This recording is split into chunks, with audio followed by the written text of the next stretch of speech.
Hello আসসালামু আলাইকুম, সবাই কেমন আছেন? আশা করছি অনেক ভালো আছেন। আলহামদুলিল্লাহ আমিও ভালো আছি। তো আজকে আপনাদের মাঝে জাম ভর্তা বানিয়ে দেখাবো। তো জাম ভর্তা বানানোর জন্য প্রথমে আমি নিয়েছি শুকনো মরিচ, তারপর হচ্ছে একটু লবণ, এই তো, আর একটু চিনি দেব সামান্য পরিমাণ।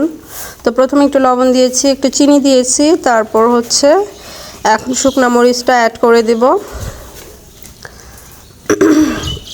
তো এভাবে আপনারা যারা পারেন না বানিয়ে খেতে পারেন, অনেক ভালো লাগবে।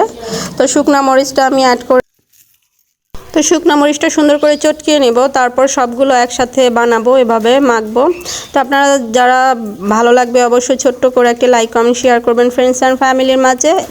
এখন ভালো মতো ঝাঁকিয়ে নেব। তো ঝাঁকানোর পর ভিতরের জামটা দেখা যাবে অনেক সুন্দর সফট, আর দেখতে ওই যে দেখেন কি সুন্দর হয়েছে, অনেক সুন্দর হয়েছে। এখন শুধু খাওয়ার পালা, অনেক মজা হয়েছে।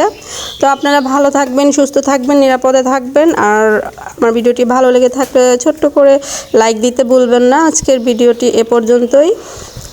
তো ভালো থাকুন সবাই। আল্লাহ হাফেজ। আসসালামু আলাইকুম।